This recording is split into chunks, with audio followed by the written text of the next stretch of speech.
Welcome to the Chosen Podcast with Dr. Ashley. Real women, real issues, real conversations.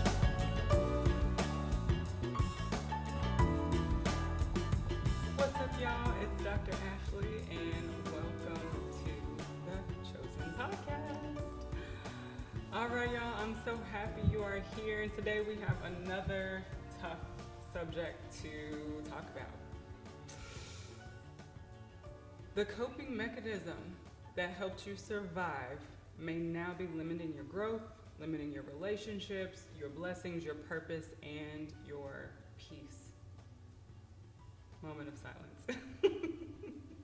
All right, so here's what I want you to know. That version of you that helped you survive that trauma may not be the version that God is calling into your next season.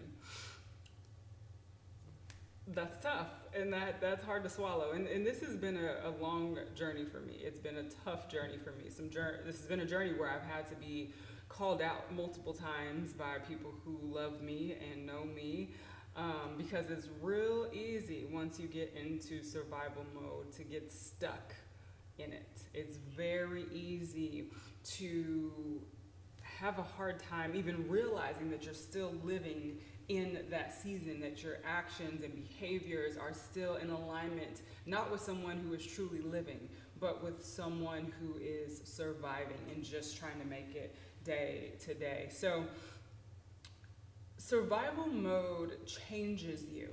It changes a lot about you.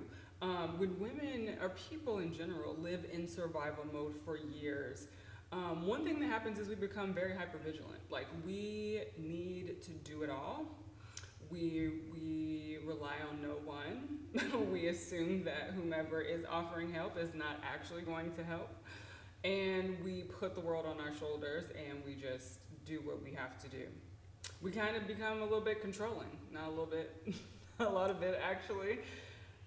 Because when we are in control, we know what to expect. When we are in control, we know that if something happens and we get let down, it's only our fault. Us being in control does not require us to trust anybody besides ourselves. We become controlling in their survival. Because most times we enter survival mode because we have been wronged or something has happened that has shaken our foundation and made us have to exit a situation, have to, something where we feel like our back is up against the wall and we have no choice but to sink or swim. It's normally how we get there. So typically when we're in the throes of survival, the last thing that we are interested in doing is trusting someone else, trusting someone to help us. So we control. We can control it all, we manage it all, and that makes us a little bit bitter, a little bit angry, a little bit irritated. We become emotionally numb. Because I think when you have been disappointed so much, you just kind of check out. Because then, and this is not a healthy thing. I'm saying this as a fact of just what happens. You start to become just numb because you're trying to protect yourself. So if you are in a situation, you already thought through the worst that could possibly happen, you already adjusted to how you would feel emotionally, and just remove that so no one can hurt you, no one can harm you. Yes, you are protecting yourself, but what you're also doing is creating a boundary where no one can ever get close to you. So the one thing that it is that you say that you want, the connection, that love, friendship, all of those types of things, you cut it off at the knees because someone a long time ago did something that put you in survival mode, and now you don't trust people. We become emotionally very numb and very, very disconnected. We become disconnected from joy because what is there to be happy about? You still got these bills to pay, you still got these mouths to feed, you still got all these things going on that are relying upon you, and you're so stressed out. What am I to be happy about? What am I to be joyful about? We're constantly in this state of anxiety. What that looks like for us is like bracing for impact. always bracing for something to, like, what was it saying? Like, you're always waiting for the other shoe to drop. You're waiting for something negative to happen. You meet a great person, and like, okay, what's wrong with him? You get a great opportunity, and you're like, is this real? Am I being scammed? Like, what is it? And trauma teaches us that. Trauma teaches us that everything is too good to be true. There's always something terrible lurking around the corner, and we can never quite be comfortable, so we live life on edge, because survival teaches us self-protection. It teaches us to create a version of ourselves that cannot be harmed, that at least cannot be harmed to the same level of the harm that got you into this position in the first place. So we tend to block people. We tend to overcommit to ourselves because we're taking on all the things that we think we need to handle because we don't trust anyone else to do it. So we just literally protect ourselves at all costs. We create this bulletproof barrier for our souls, for our minds, for our hearts, for our bodies, so that we can feel safe. It's an illusion, this illusion of control. I'm going to talk about that in an episode as well. We overwork and we overthink because everything is on us. And we overthink because nothing can be so good. Like, something has to be wrong. We have to process through every aspect of what can happen for a decision that we make, for a choice to engage with someone or something. We have to think through it all. And a lot of times that overthinking leads to overwhelm, which leads to us doing nothing or backsliding. So survival teaches us a lot. It also teaches us people pleasing, because when we're in survival mode, we don't have time for conflict. We don't have energy for conflict. We don't have the capacity mentally for that. So what do? Please whatever. Just please whoever. We just keep them quiet. Make them shut up, so we don't have to even engage and have any sort of tit for tat. So we don't have any sort of aggressive conversation. We just get quiet, because you're already trying to just to survive life. So survival teaches us a whole lot. It's a mode that is designed to keep us alive, but it never teaches us how to live. So there's some habits that protected you along the way that may be limiting you right now. And like I told you at the beginning of this episode, this is something that was really difficult for me still to this day. It's hard sometimes to shake some of those survival mode tendencies, but hyper-independence, like I already talked about, that's something that might be limiting you now, because now you need help and you won't ask for it. You're struggling, you're drowning, you might need someone just to pick the kids up, you might need someone to take the dog for the weekend, but you don't want to ask anyone because you just still don't trust people for real. So distrust is another thing that it teaches us that could be limiting us today, because you definitely could be blocking your blessings. The emotional walls that come up, sometimes, especially as it relates to intimate relationships, I'll be the first to say that, on the other side of my divorce, the last thing I was interested in is an intimate relationship. Oh, I like you, I think you're beautiful, I think you're amazing. Do you? But you can only stay this close to me, right? There's this like barbed wire fence around that you're not getting over. But I remember a session with my therapist, shout out to Dr. Glenita Bell, and she asked me, do you have a desire for partnership?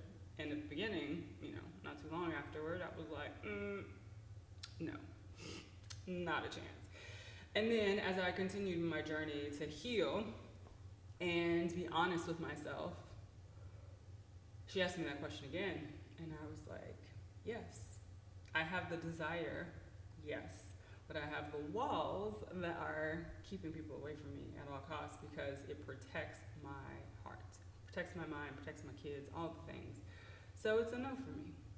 And a lot of times we get stuck in that season, right? We get stuck with and get comfortable behind these emotional walls and boundaries that we've created for ourselves. And then we look back 5 years, 10 years, 20 years, and we're like, dang, if only I would have allowed myself to heal, we maybe would be in a completely different situation at this point.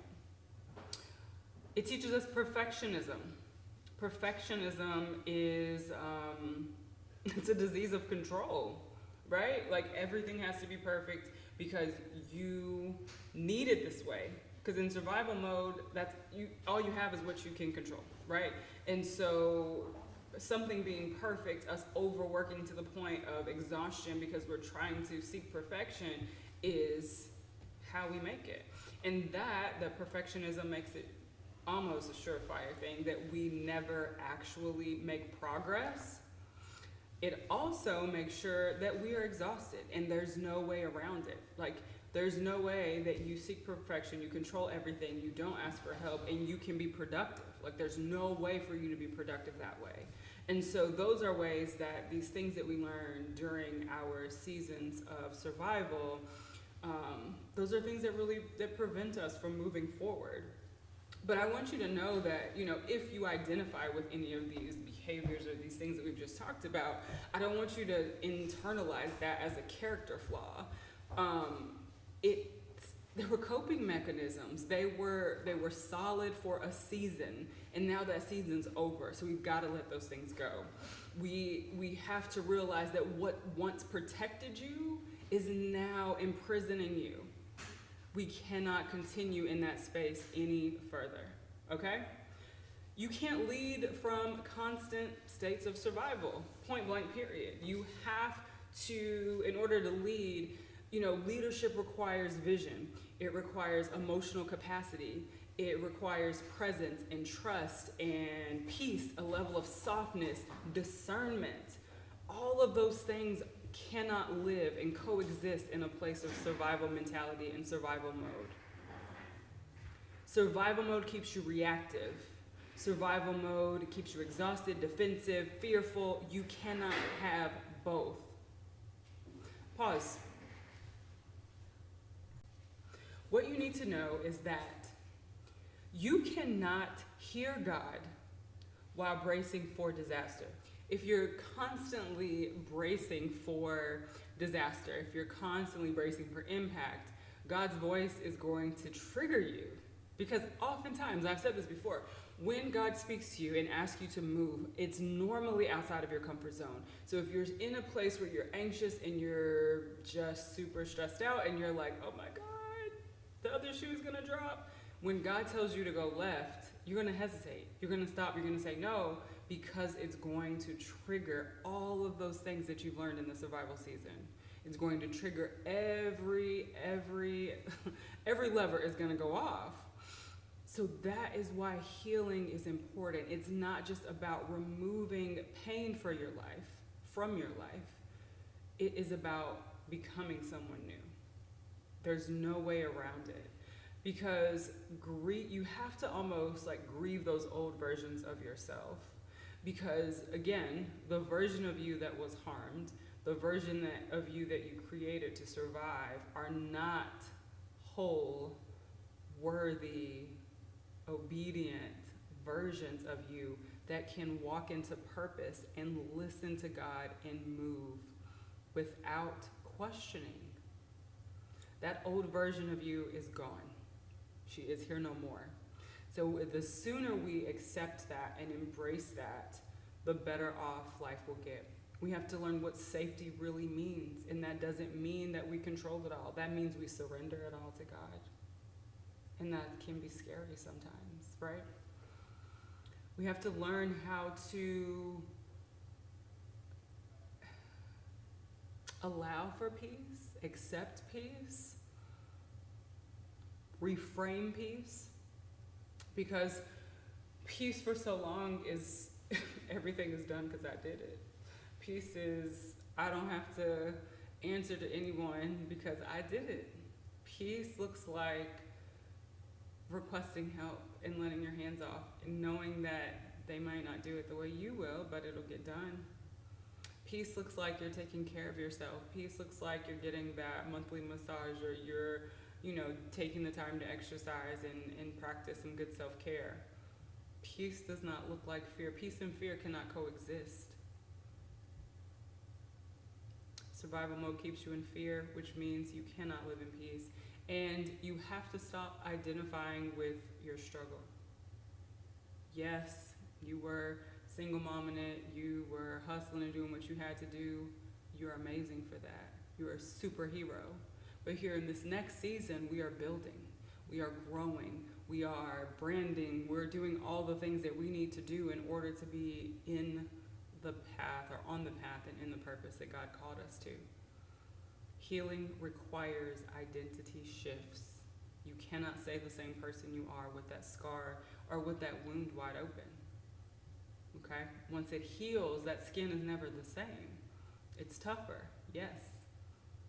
It takes a lot more to break that area down again, yes. But you have to allow yourself to be vulnerable enough to try. And I'm saying trying in the areas that you got hurt. Try with boundaries, yes, but don't try with sabotage. Don't be like, oh, well, I tried, but you really didn't let people close to you. Don't say, I tried, but you really didn't work that business plan. You have to move forward. So God might have preserved that version of you. He made sure that you made it, but he did not intend for that version of you to stay forever. That survival mechanism, that survival mode, that season was supposed to be a season.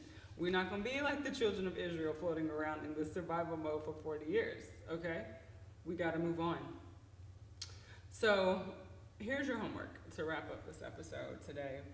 I want you to spend some time asking yourself, what survival habits am I carrying into this season that requires healing? I want you to look, I'm always going to say, not a passive exercise. I want you to really look at all aspects of your life. You can be showing up in survival mode in your work, in the way you parent, in the way you manage your self-care, in the way you don't spend for yourself or overspend for yourself, in the way that you have a relationship with God, in the way that you have a relationship with your family, in the way that you have a relationship with your spouse, boyfriend, partner, whatever. What survival habits are still there? What's still lurking that could be negatively impacting, that is negatively impacting what it is that you say you're trying to build in this season? I want you to identify a coping mechanism to surrender this week. I'd love to hear about it in the comments. So, we had to get into it today, but as usual, I'm so thankful that you are here. Thank you for listening to the Chosen Podcast. If you love what you are hearing here, like, subscribe, and please share it with everyone you know, because everyone you know, including you, are chosen. Don't you ever, ever, ever